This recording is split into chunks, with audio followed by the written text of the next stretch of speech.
Feature number 29 is Liquify. Now, if you've seen any of my Deke Pods and you've seen me demonstrate Liquify ad nauseum, I've done a lot of videos on it lately, but here's another one, and this is a slightly different take on the program. Now, Liquify is an independent utility that runs inside of Photoshop. It allows you to paint in distortion so you can perform digital nips and tucks. You can slim people down. You can actually perform structural work. So if somebody has a dent in their head or something along those lines, you can take care of the problem. You can even it out. You can make people look their absolute best. And here's a case in point.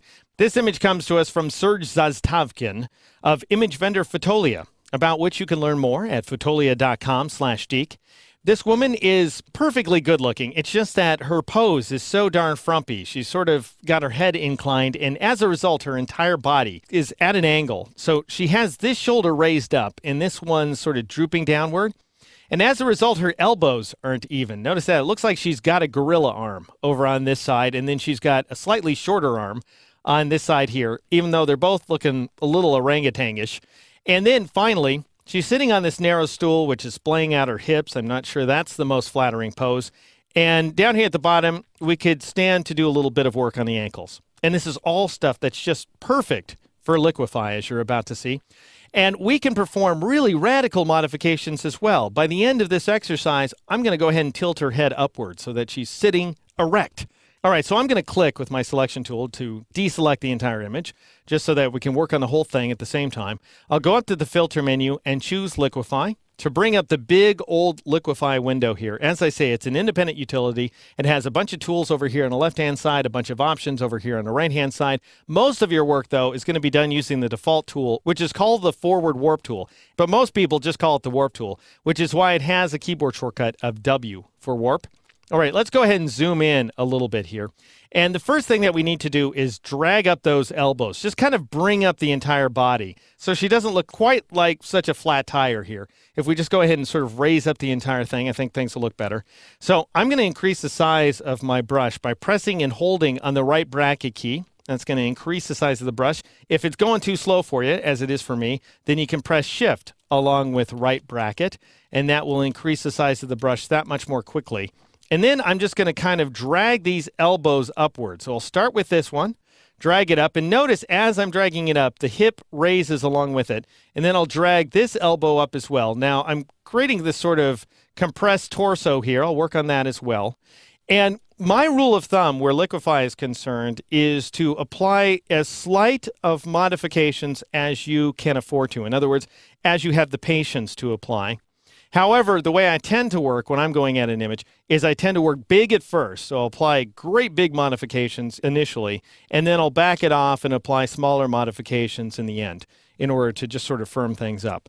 All right, so I just went ahead and dragged both of those elbows up significantly. Might as well drag up that shoulder as well. I'm squishing her face. Don't worry about that. We'll come back to that.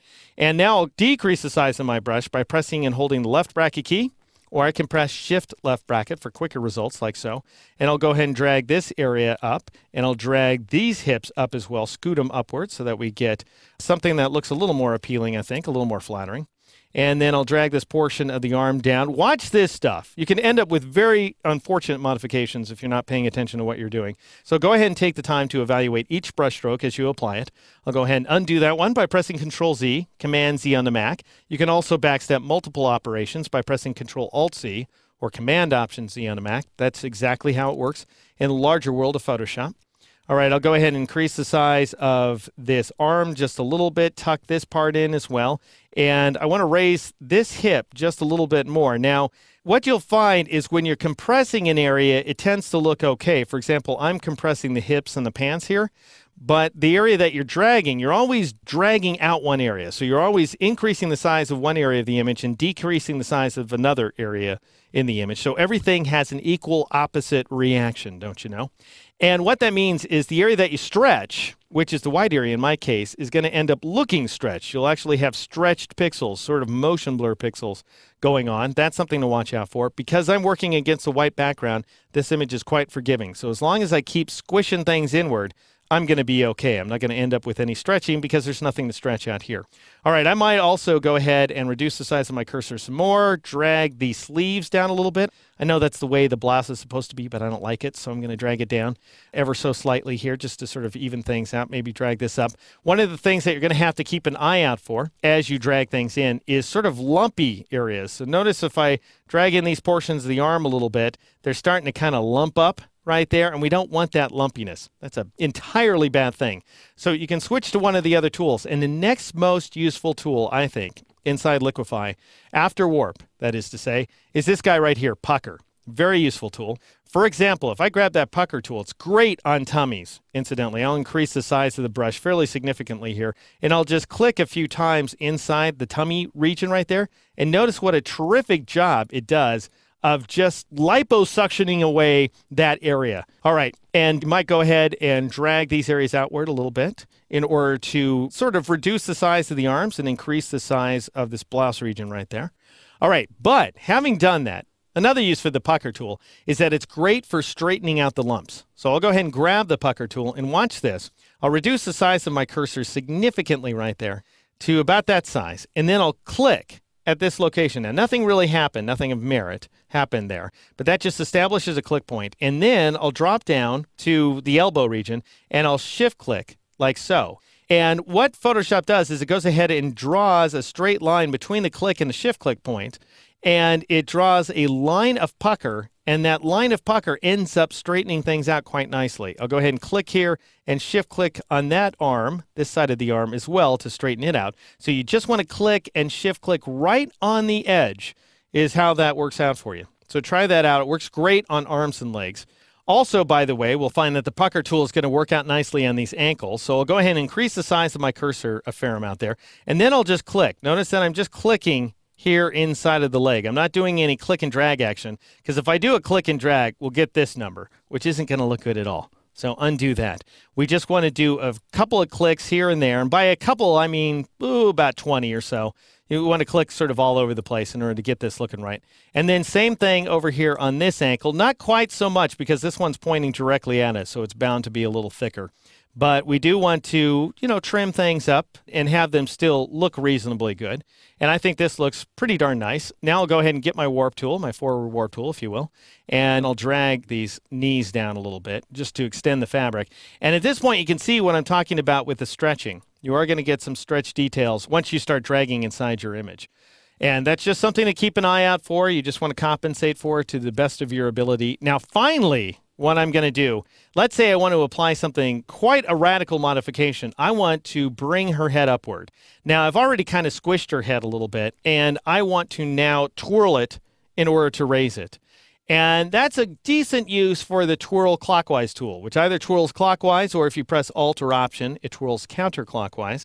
Now, I don't use this tool that often, but for big image rotations, I do find it helpful. Thing is, first we're going to have to mask off some of the image in order to protect it. So I'm going to grab my Freeze Mask tool, and I'm going to paint in the areas that I don't want to mess up, like so.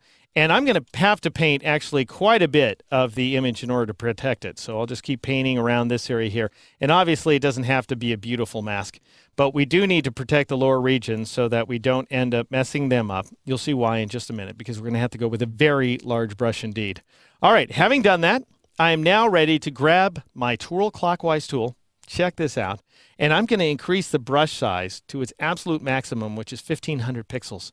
And then notice where the cross is, right there at the base of the neck. That's going to serve as the fulcrum for my rotation. And then I'm going to click and hold, and I'm going to rotate her head more or less upright. Now let's go ahead and zoom in. Now you can see that we have a few problems.